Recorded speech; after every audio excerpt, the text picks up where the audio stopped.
Hi everyone, welcome back to news taste birds. ഇന്ന് ഞാൻ ഹൈദരാബാദി ബിരിയാണിയുടെ റെസിപ്പി ആയിട്ടാണ് വന്നിരിക്കുന്നത്. ഇവിടെ ഹൈദരാബാദി ചിക്കൻ ബിരിയാണിയാണ് ഞാൻ കാണിക്കുന്നത്. അപ്പോൾ എങ്ങനെയാണ് നല്ല പെർഫെക്റ്റ് ആയിട്ടുള്ളതും നല്ല ടേസ്റ്റി ആയിട്ടുള്ള ഹൈദരാബാദി ചിക്കൻ ബിരിയാണി വീട്ടിൽ തയ്യാറാക്കുന്നത് നോക്കാം. അപ്പോൾ ബിരിയാണി ഉണ്ടാക്കുന്നതിന് വേണ്ടി നമുക്ക് ആദ്യമേ തന്നെ ഒരു ബിരിയാണി പോട്ടിലേക്ക് 1/2 കപ്പ് വെളിച്ചെണ്ണ ഒഴിച്ചു കൊടുക്കാം. അപ്പോൾ വെളിച്ചെണ്ണ നന്നായിട്ടൊന്ന് ചൂടായതിന് ശേഷം ഇതിലേക്ക് നമുക്ക് കുറച്ച് സവാള ചേർത്ത് ആദ്യമേ സവാള ഒന്ന് പൊരിച്ച് കോരിയെടുക്കണം. എന്നിട്ട് വേണം നമുക്ക് ബാക്കിയുള്ള സ്റ്റെപ്സ് ചെയ്യാനായിട്ട്. അപ്പോൾ അതിനുവേണ്ടി ഒരു 4 സവാള ഞാൻ നീളത്തിൽ അരിഞ്ഞെടുത്തത്. നല്ല തിന്നായിട്ട് തന്നെ അരിഞ്ഞെടുക്കാൻ ശ്രദ്ധിക്കുക. എന്നിട്ട് അത് ഈ ചൂടായ എണ്ണയിലേക്ക് ഇട്ട് കൊടുത്ത് നന്നായിട്ട് ഇതൊന്ന് വറുത്ത് കോരിയെടുക്കാം.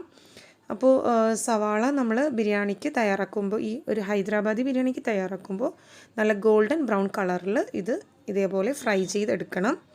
ഈ ഒരു പാകത്തിന് ഫ്രൈ ചെയ്തെടുത്തതിന് ശേഷം നമുക്കിത് ഈ പാത്രത്തിൽ നിന്ന് കോരി മാറ്റാം. ഇപ്പോൾ ഹൈദരാബാദി ബിരിയാണി എന്ന് പറയുന്നത് നമ്മൾ മസാലയൊന്നും വഴറ്റാതെയാണ് ഈ ബിരിയാണി തയ്യാറാക്കുന്നത്.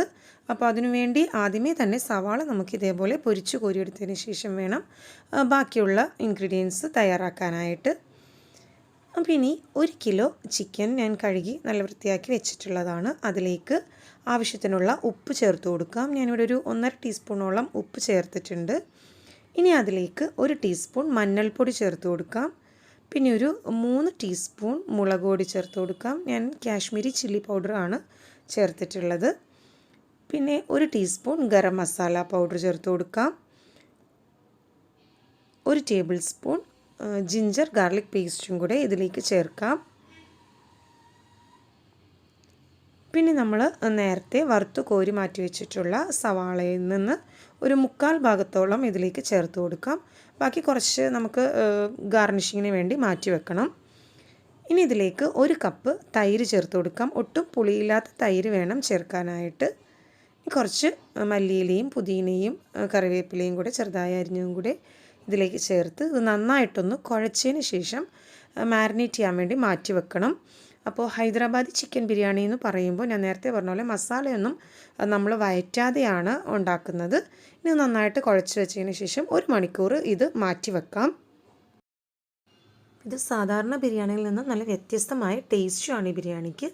ഇനി ആ ബിരിയാണി പോട്ടിൽ ബാക്കിയുള്ള എണ്ണയിലേക്ക് നമുക്ക് കുറച്ച് കാഷ്യൂ നട്ട്സ് ഇട്ട് ഒന്ന് വറുത്ത് കോരിയെടുക്കാം. അപ്പോൾ എണ്ണ ആവശ്യമെങ്കിൽ കുറച്ചുകൂടി ഒഴിച്ചെടുക്കാം. നമ്മൾ ആദ്യമേ തന്നെ സവാള മാത്രം പൊരിച്ച് കോരിയെടുത്ത എണ്ണയാണിത്. അപ്പോൾ ആ എണ്ണയിലേക്ക് തന്നെ കുറച്ച് കാഷ്യൂ നട്ട്സ് ഇട്ട് വഴറ്റിയെടുക്കാം. പിന്നെ കുറച്ച് റൈസിൻസും കൂടെ ചേർത്ത് അതും കൂടെ ഒന്ന് പൊരിച്ച് കോരിയെടുക്കാം. അപ്പോൾ ഇത് ഒരുപാട് മൂത്ത് പോകേണ്ട ആവശ്യമില്ല. ഈ ഒരു പാകത്തിന് നമുക്കിത് പാത്രത്തിൽ നിന്ന് കോരി മാറ്റാം.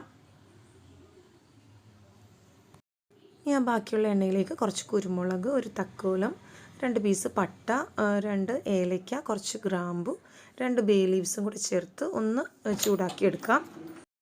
ഇനി നമുക്കിതിലേക്ക് 4 കപ്പ് വെള്ളം ഒഴിച്ചു കൊടുക്കാം. അപ്പോൾ 1 കപ്പ് അരിക്ക് 4 കപ്പ് വെള്ളം എന്ന അളവിൽ വേണം വെള്ളം എടുക്കാനായിട്ട്. അരി ആദ്യമേ തന്നെ ഒരു പാത്രത്തിൽ അളന്ന് വെക്കണം. എന്നിട്ട് ആ പാത്രത്തിൽ 4 പാത്രം വെള്ളം വേണം ഇതിലേക്ക് ഒഴിച്ചു കൊടുക്കാനായിട്ട്. അപ്പോൾ ഇത് നമ്മൾ അരി ഒന്ന് വേവിച്ചെടുക്കാനാണ്. അരി ഹാഫ് ബോയിൽ ചെയ്താണ് എടുക്കുന്നത്. അപ്പോൾ അതിന് വേണ്ടി 1 പാത്രം അരിക്ക് 4 പാത്രം വെള്ളം എന്ന അളവിൽ വേണം വെള്ളം എടുക്കാൻ. ഇനി അതിലേക്ക് ആവശ്യത്തിനുള്ള ഉപ്പും കൂടെ ചേർത്ത് കൊടുക്കാം. ഞാനിവിടെ ഒരു 2 ടേബിൾ സ്പൂണോളം ഉപ്പ് ചേർക്കുന്നുണ്ട്. ഇനി ഇതൊന്ന് തിളയ്ക്കുന്നത് വരെ ഒന്ന് വെയിറ്റ് ചെയ്യാം. മൂടി വെച്ച് ഒന്ന് തിളപ്പിച്ചെടുക്കാം.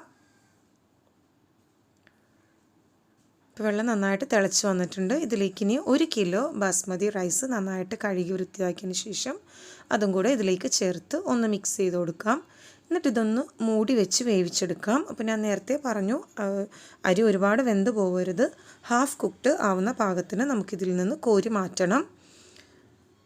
ഇതൊരു 10 മിനിറ്റിന് ശേഷം ഞാൻ തുറന്ന് നോക്കിയിട്ടുള്ളതാണ്. പിന്നെ നമുക്ക് അരി ഒന്ന് കോരി നോക്കാം. അപ്പോൾ കറക്റ്റ് പാകത്തിനായിട്ടുണ്ട്, ഹാഫ് ബോയിൽഡ് ആയിട്ടുണ്ട്. കണ്ടോ, ഒരുപാട് വെന്ത് പോകരുത്.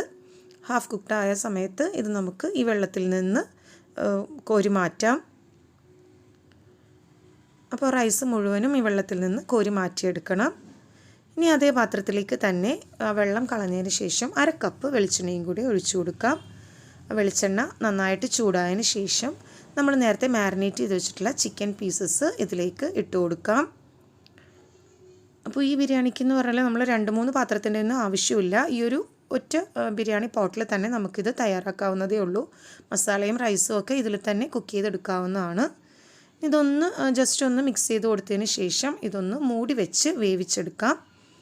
ഇതിലേക്ക് ഇനി വേറെ ഒന്നും ചേർക്കേണ്ട ആവശ്യമില്ല. ഈ ചിക്കൻ ഒന്ന് ഹാഫ് കുക്ക്ഡ് ആവുന്നത് വരെ ഒന്ന് മൂടി വെച്ച് വേവിച്ചെടുക്കാം.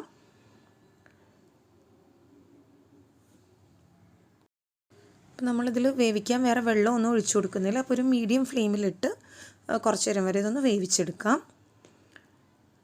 അപ്പോൾ നമ്മുടെ ചിക്കൻ ഹാഫ് കുക്ക്ഡ് ആയിട്ടുണ്ട്. അപ്പോൾ ഇത് ഒരുപാട് വെന്ത് ഉടഞ്ഞു പോകരുത്, അത് പ്രത്യേകം ശ്രദ്ധിക്കുക. അരിയാണെങ്കിലും ചിക്കൻ ആണെങ്കിലും ഹാഫ് കുക്ക്ഡ് ആക്കി എടുത്താൽ മതി.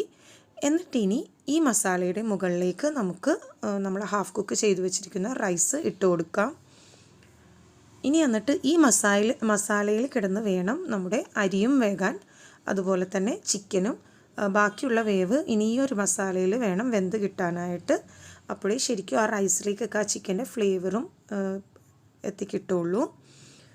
അപ്പോൾ പകുതി റൈസ് എല്ലാ ഭാഗത്തേക്കും കൂടി ഒന്ന് സ്പ്രെഡ് ചെയ്ത് ഇട്ട് കൊടുക്കാം. അപ്പോൾ ഈ ഒരു സമയത്ത് നമുക്ക് ഫ്ലെയിം ഓഫ് ചെയ്തിടാം. ചിക്കൻ ഹാഫ് കുക്ക്ഡ് ആയതിന് ശേഷം ഫ്ലെയിം ഓഫ് ചെയ്തിടാം. എന്നിട്ട് ഈ റൈസ് എല്ലാ ഭാഗത്തേക്കും കൂടി ഒന്ന് സ്പ്രെഡ് ചെയ്ത് കൊടുക്കാം. എന്നിട്ട് ഇനി അതിന് മുകളിലേക്ക് 2 ടീസ്പൂൺ നെയ്യ് ചേർത്ത് കൊടുക്കാം. അപ്പോൾ നമ്മൾ ആദ്യമേ വെളിച്ചെണ്ണയിലാണ് വെച്ചിട്ടുള്ളത്. ഇനിയിപ്പോൾ ഈ ഒരു സമയത്ത് ഇതിലേക്ക് 2 ടീസ്പൂൺ നെയ്യ് ചേർത്ത് കൊടുക്കാം. ഇനി അതിന് മുകളിലേക്ക് നമ്മൾ നേരത്തെ വറുത്ത് കോരി വെച്ചിട്ടുള്ള കാഷ്യൂനട്ടും റൈസിൻസും കൂടെ ചേർത്ത് കൊടുക്കാം.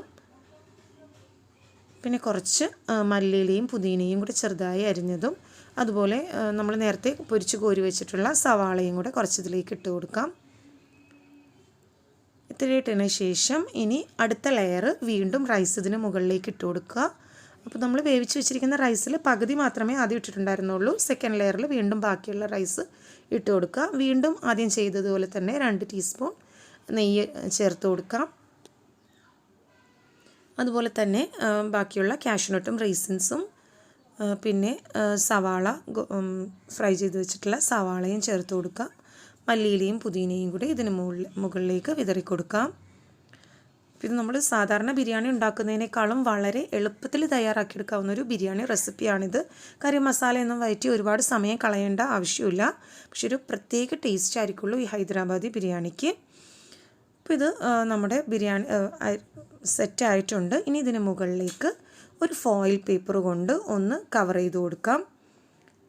ഇപ്പോൾ ഫോയിൽ പേപ്പർ വെച്ച് കാര്യം ഇതിൽ നിന്ന് ഒട്ടും തന്നെ ഇതിലെ ആവി പുറത്തേക്ക് പോവാതെ വേണം ഇതിന് കുക്ക് ചെയ്യാനായിട്ട്. അപ്പോൾ അതുകൊണ്ട് ഫോയിൽ പേപ്പർ വെച്ച് ഒന്ന് നന്നായിട്ടൊന്ന് കവർ ചെയ്തതിന് ശേഷം അതിന് മുകളിൽ വീണ്ടും നമ്മുടെ ബിരിയാണി പോട്ടിൻ്റെ മൂടി വെച്ച് കൊടുക്കാം. അപ്പോൾ ഇങ്ങനെ ആകുമ്പോൾ ഒട്ടും തന്നെ ആവി പുറത്തേക്ക് പോവുകയില്ല, പെട്ടെന്ന് തന്നെ കുക്കായി കിട്ടുകയും ചെയ്യും. ഇനി ഒരു പഴയ നോൺ സ്റ്റിക്ക് പാൻ ഒന്ന് അടുപ്പിൽ വെച്ചതിന് ശേഷം അതിന് മുകളിലേക്ക് വെച്ചിട്ട് വേണം, ഈ ബിരിയാണി പോട്ട് വെച്ചിട്ട് വേണം ഇനി കുക്ക് ചെയ്യാനായിട്ട്. പിന്നെ ഒരു ലോ ഫ്ലെയിമിൽ അരമണിക്കൂർ വരെ കുക്ക് ചെയ്തെടുക്കുക. അപ്പോൾ ഇതിപ്പോൾ അരമണിക്കൂറിന് ശേഷം ഞാൻ തുറന്ന് നോക്കിയിട്ടുള്ളതാണ്. നമ്മുടെ ഹൈദരാബാദി ബിരിയാണി റെഡി ആയിട്ടുണ്ട്. നല്ല ടേസ്റ്റി ആയിട്ടുള്ളൊരു ബിരിയാണി റെസിപ്പിയാണിത്. ഇത് ചൂടോടുകൂടി തന്നെ സെർവ് ചെയ്യാം. അപ്പോൾ എല്ലാവരും ട്രൈ ചെയ്ത് നോക്കണം. റെസിപ്പി ഇഷ്ടമായെങ്കിൽ ലൈക്ക് ചെയ്യുക, ഷെയർ ചെയ്യുക. കൂടുതൽ വീഡിയോസിന് വേണ്ടി ചാനൽ സബ്സ്ക്രൈബ് ചെയ്യുക. Thanks for watching my channel.